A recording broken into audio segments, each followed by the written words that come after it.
Assalamualaikum warahmatullahi wabarakatuh. Sampurasun. Kali ini admin akan membahas tentang anak Prabu Siliwangi yang ketiga, dari Nyai Subang Larang, Maraja Larang Tapa. Lalu siapakah beliau? Mari kita mengacu pada kutipan naskah Babat Pajajaran atau Babat Pakuan, pada lampir 270. Berbunyi sebagai berikut. Tersebutlah istri-istri raja, duduk berjajar, raja mantri paling depan, berhadapan duduknya dengan Maraja Larang Tapa putri dari Cirebon Girang. Ia berputra Pangeran Rangsang Jiwa, Tanurang Kajineman, yang terakhir Munding Dalam. Dari kutipan teks naskah tersebut terdapat Nyai Maraja Larang Tapa adalah nama lain dari Nyai Mas Subang Larang, atau Nyai Ratu Martasinga Selapinang, adik Panji Romahyang Taji Malela. Istri kedua dari Prabu Siliwangi memiliki 3 putra. 1. Pangeran Rangsang Jiwa, Pangeran Cakrabuana. 2. Tanurang Kajineman atau Nyai Rara Santang, Syarifah Tanurang, atau Syarifah Mudaim.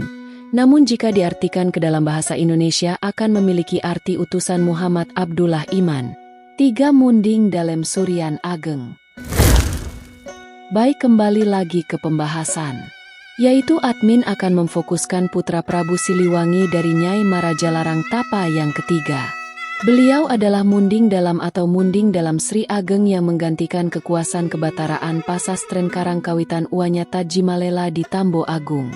Berkedudukan di Gunung Suryan, masyarakat memanggilnya Raja Sunyarasa atau Raja Sangara, Sang Manara. Ada juga yang menyebutkannya dengan nama Prabu Suryan Ageng, karena bertempatan di wilayah bekas kebataraan Wisnu Patanjala Sang Prabu Ciungwanara. Ajaran beliau memadukan ajaran leluhur dengan ajaran sufistik yang dibawa oleh Syekh Hasan Ali Al-Hasani, keponakan dari Syekh Nurjati, Syekh Datu Kafi. Masyarakat Pajajaran memanggilnya dengan sebutan Baginda Ali. Ajaran yang dikembangkan oleh Munding Dalem adalah perpaduan ajaran leluhur yaitu Batara atau Manunggal. Berpaku pada papat sadulur kalima pancer yang diubah menjadi rukun Islam yaitu syahadat, solat, saum, zakat, dan haji. Disingkat dalam bahasa Sunda yaitu Syoumah atau Somah, yang memiliki arti sampurna jati ingsun, sempurnalah diri manusia. Namun sayangnya banyak masyarakat awam kala itu menyalah-artikan ajaran tersebut. Syahadat adalah pancer yang 4.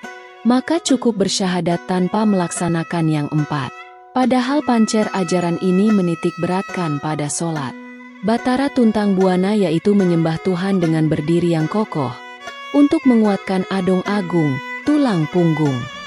Kemudian dalam penyampaian dakwahnya Prabu Munding dalam memanifestasikan pohon hanjuang, hantaran menuju hiang, berdiri kokoh tegak dengan 1 batang. Demikianlah informasi yang dapat admin sampaikan, mudah-mudahan bermanfaat.